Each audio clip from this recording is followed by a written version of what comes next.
நீங்கள் SBS தமிழோடு இணைந்துள்ளீர்கள்.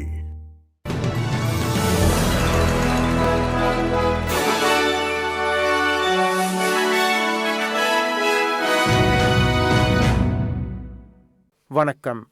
இன்று ஜூன் மாதம் 30 புதன்கிழமை.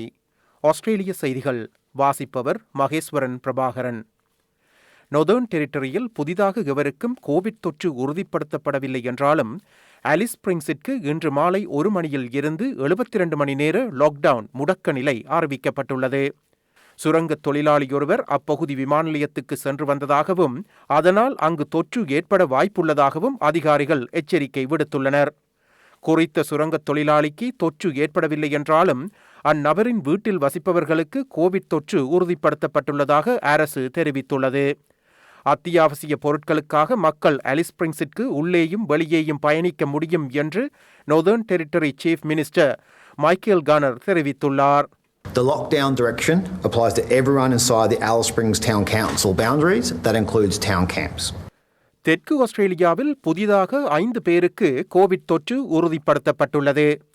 புதிதாக தொற்று கண்டவர்கள் அனைவரும் நொதர்ன் டெரிட்டரி சுரங்கப்பகுதி பரவல்களுடன் தொடர்புடையவர்கள் என தெரிவிக்கப்பட்டுள்ளது.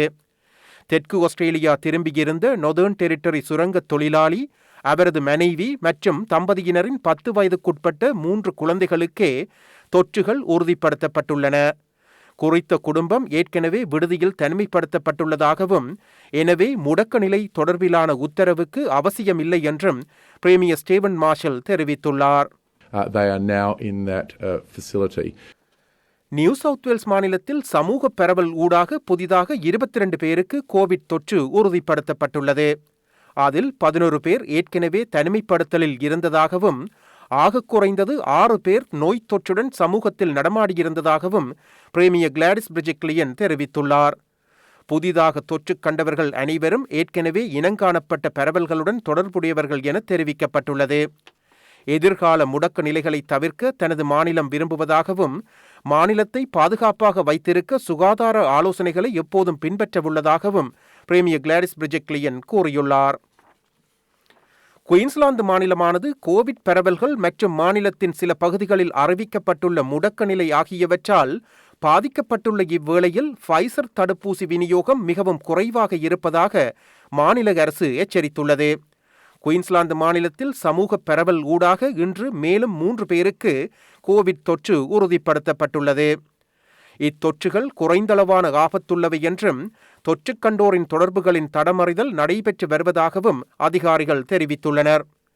வெளிநாடுகளிலிருந்து வருவோரினால் மாநிலத்துக்கு பெரும் அச்சுறுத்தல் ஏற்பட்டுள்ளதாகவும் எனவே வெளிநாடுகளிலிருந்து நாடு திரும்புவோரின் எண்ணிக்கையை குறைக்க வேண்டும் என்றும் குயின்ஸ்லாந்து பிரீமியர் அனஸ்தேசியா பெலஷேக் தெரிவித்துள்ளார்.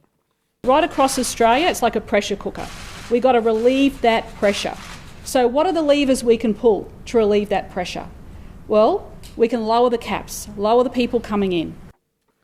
மேற்கு ஆஸ்திரேலியாவில் சமூக பரவல் ஊடாக ஒருவருக்கு கோவிட் தொற்று உறுதிப்படுத்தப்பட்டுள்ளது. அத்துடன் நாடு திரும்பிய நிலையில் விடுதியில் தனிமைப்படுத்தப்பட்டுள்ள 3 தொற்று உறுதிப்படுத்தப்பட்டுள்ளது. டெல்டா வகை கோவிட் பரவலை தடுக்கும் நோக்குடன் பெர்த் மற்றும் பீல் பகுதிகளில் வருகிற சனிக்கிழமை அதிகாலை வரையிலான 4 நாள் முடக்க நிலை நடைமுறையில் உள்ளது குறிப்பிடத்தக்கதாகும். கடந்த 22 பின்னர் ஜூண்டலப்பில் உள்ள மொபியஸ் ஹெல்த் அண்ட் பெர்ஃபார்மன்ஸ் ஜிம்மிற்கு சென்ற அனைவரையும் உடனடியாக கோவிட் சோதனை செய்யுமாறு வலியுறுத்தியுள்ளார் premier mark McGowan. As a result of this new case, anyone who visited or worked at the Mobius Health and Performance Gym in Joondalup since Tuesday the 22nd until now and has not yet been tested or contacted by WA Health needs to do so immediately. Victoria மாநிலத்தில் சமூக பரவல் ஊடாக ஒருவருக்கு Covid தொற்று உறுதிப்படுத்தப்பட்டுள்ளது. இப்புதிய தொற்றானது ஏற்கனவே இனங்காணப்பட்ட பரவலுடன் நெருங்கிய தொடர்புடையது என தெரிவிக்கப்பட்டுள்ளது. இதேவேளை விக்டோரியாவில் தனிமைப்படுத்தப்பட்டுள்ள ஒருவருக்கும் தொற்று உறுதிப்படுத்தப்பட்டுள்ளது. கோவிட் அச்சுறுத்தல்களுக்கு பதிலளிக்கும் வகையில் மாநிலங்கள் ஒத்துழைத்து சிறப்பாக செயற்படுவதாக கூறுகிறார் COVID-19 commander Jeroen Weimar. Right now, today, this all feels like a very volatile situation. Equally, we've seen in this case, 7 days ago, it looked a lot simpler. Hopefully, all of our, both here in Victoria and interstate, we're in a much smoother place in a week or two's time. Tasmania மாநிலத்தில் labour கட்சியின் தலைவர் David ஒப்ராயன் தனது தலைமை பதவியில் இருந்து ஒதுங்கியிருப்பதாக அறிவித்துள்ளார். 10க்கும் மேற்பட்ட ஆண்டுகளுக்கு முன்னர் இளைய தொழிற்சங்க ஊழியர் ஒருவரை பாலியல் ரீதியாக துன்புறுத்தினார் என்று குற்றம் சாட்டப்பட்டுள்ள நிலையில் விசாரணைகள் நடைபெறும் போது தான் பதவியில் இருந்து ஒதுங்கியிருப்பதாக டேவிட் ஒப்ராயன் இன்று தெரிவித்துள்ளார்.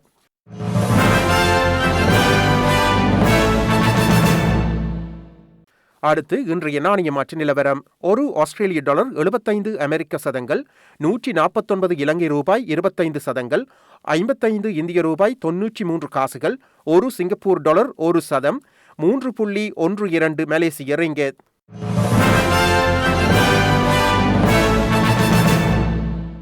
அடுத்து நாளைய வானிலை முன்னறிவித்தல். பெர்த் மழை தூரக்கூடும் 19 செல்சியஸ், அடிலைட் பனிமூட்டமாக இருக்கும் 15 செல்சியஸ், மெல்பர்ன் வெயில் நாள் 17 செல்சியஸ், ஹோபார்ட் மேகமூட்டம் காணப்படும் 15 செல்சியஸ், கேன்பரா மழை தூரக்கூடும் 14 செல்சியஸ், சிட்னி பனிமூட்டமாக இருக்கும் 18 செல்சியஸ், பிரிஸ்பேர்ன் மழை நாள் 20 செல்சியஸ், டார்வின் வெயில் நாள் 33 செல்சியஸ்.